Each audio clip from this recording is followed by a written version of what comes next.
सुप्रभात बच्चों। आज हम हिंदी साहित्य के सुप्रसिद्ध व्यंग्यकार लेखक हरिशंकर परसाई द्वारा रचित बातूनी कहानी का सार पढ़ेंगे।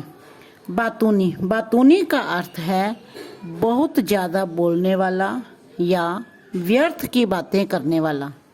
इस कहानी में लेखक ने एक ऐसे बातूनी व्यक्ति के बारे में बताया है जो अपनी बातों से लेखक का जीना दूभर कर देता है। यह एक व्यंग्यात्मक कहानी है।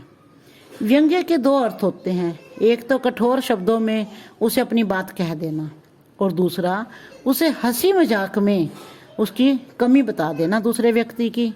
इससे हम किसी को भी बिना ठेस पहुंचाए अपनी बात उस तक पहुंचा देते हैं। तो पाठ इस तरह से है। एक शाम लेखक को पोस्ट ऑफिस में एक चिट्ठी छोड़नी थी, लेकिन उनके पास लिफाफा और डाक टिकट नहीं थी और पोस्ट ऑफिस बंद होने का समय हो गया था। जैसे ही वे बाहर निकले तो उनको सामने से एक व्यक्ति साइकिल पर आता दिखाई दिया। तो उन्होंने उसे कहा, इस कागज को लिफाफे में डालकर टिकट लगाकर पोस्ट ऑफिस में डाल दीजिए। सज्जन ने खुशी से कहा, सहर्ष। लेकिन उस सहर्ष से लेखक का हर्ष ज़्यादा दिन तक नहीं रहता, क्योंकि उसके बाद वो सज्जन उन्हें सताते हैं, यानी कि सताते हैं मतलब बहुत परेशान करते हैं। एक दिन जब वह सज्जन लेखक से मिले तो उन्होंने पत्र के बारे में पूछ लिया कि पत्र पोस्ट ऑफिस में डाल दिया था। तो उस सज्जन ने इसका आंसर बस इतना ही देना था कि हाँ डाल दिया था। लेकिन उस सज्जन ने कहा, जैसे ही मैं पत्र लेकर निकला तो देखा डाकघर बंद हो गया था। अब समस्या यह थी कि लिफाफा कहाँ से लूँ, लेकिन मैंने भी सोच लिया था कि आपका काम करके ही रहूँगा। फिर मेरी नज़र साहनी मेडिकल स्टोर पर पड़ी। मैं वहीं गया। वह मेरा अच्छा दोस्त है। मैंने उससे लिफाफा मांगा तो उसने कहा, मेरे पास लिफाफा नहीं है, डाक टिकट है, वही दे दे। तो मैंने बोला, वही दे दो, कोई बात नहीं। मैंने उससे डाक टिकट ले ली। इतने में मुझे किताबों का एजेंट राजू दिखाई दिया। अरे वही राजू जिसका स्टेशनरी का काम था, और वह बहुत ही भला आदमी था। किसी काम के लिए मना नहीं करता था, क्योंकि जैसे ही मैंने उससे पेन मांगा उसने मुझे पेन भी दे दिया। लेकिन जो उसने मुझे लिफाफा दिया उस पर फर्म का नाम लिखा हुआ था। मैंने फटाफट पेन लेकर फर्म का नाम काटा और उस पर पता लिख दिया और भागा भागा लिफाफा डालने गया। तो वो डाकिया चिट्ठियाँ निकाल कर लेटर बॉक्स बंद कर रहा था। मैंने उससे प्रार्थना की कि यह चिट्ठी जरूरी है, इसे भी अपने डाक में शामिल कर लीजिए। वह भला आदमी मान गया और पत्र ले लिया। अब मैं तुम्हें क्या बताऊं कि किस तरह से मैंने तुम्हारा वो पत्र पहुंचा दिया।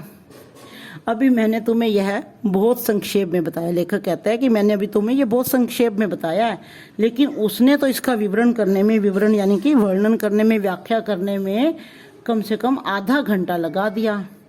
लेखक कहता है कि मैंने तो बस उससे इतना ही पूछा था कि क्या तुमने मेरा वो पत्र पोस्ट ऑफिस में डाल दिया। उसका जवाब सिर्फ इतना ही था कि हाँ डाल दिया। लेकिन उन्होंने तो इस बात का वर्णन करके लेखक का काफ़ी समय खराब कर दिया। और इसके बाद तो बस उस सज्जन ने जैसे लेखक पर अपना अधिकार ही जमा लिया था। जब भी लेखक घर से बाहर जाते तो वह सज्जन उन्हें रोक लेते और कोई ना कोई कहानी, किस्से सुनाने लगते। उन्हें रोककर उनका समय खराब करते और उनसे पूछते कि आप कहाँ जा रहे हो। अक्सर कई लोगों की आदत भी होती है, जैसे कभी हम कहीं जा रहे होते हैं तो कईयों की आदत होती है वो पूछ लेते हैं कि आप कहाँ जा रहे हो। तो इसी तरह से वे फालतू में ही दूसरों से पूछते हैं। अगर कह दो कि कहीं नहीं तो ठीक, और यदि बता दो तो ऐसे चेप हो जाते हैं जैसे पता नहीं क्या हो गया हो। इसी तरह से उस सज्जन का भी यही हाल था। वो लेखक जिससे भी मिलने को कहते, सज्जन उनसे ही रिश्ता निकाल लेता। लेखक को बहुत गुस्सा आता। लेखक सोचते, यदि वह डाकू अगर मैं कह दूं कि वह डॉक्टर जालिम सिंह या भगवान का नाम लेंगे तो उससे भी अपना रिश्ता निकाल लेता। अगर लेखक उनको कह देता कि मैं डाकू जालिम सिंह से मिलने जा रहा हूँ या भगवान से मिलने जा रहा हूँ, तो वो जो बातूनी व्यक्ति था, जो बहुत ज़्यादा बोलने वाला व्यक्ति था, वो उनसे भी कोई ना कोई रिश्ता निकाल लेता। उन्होंने अब लेखक ने क्या किया, अपना रास्ता ही बदल लिया। तो एक दिन वो सज्जन क्या हो गया, लेखक को बाजार में मिल गए और कहने लगे कि क्या बात है, आप तो आजकल दिखाई नहीं देते।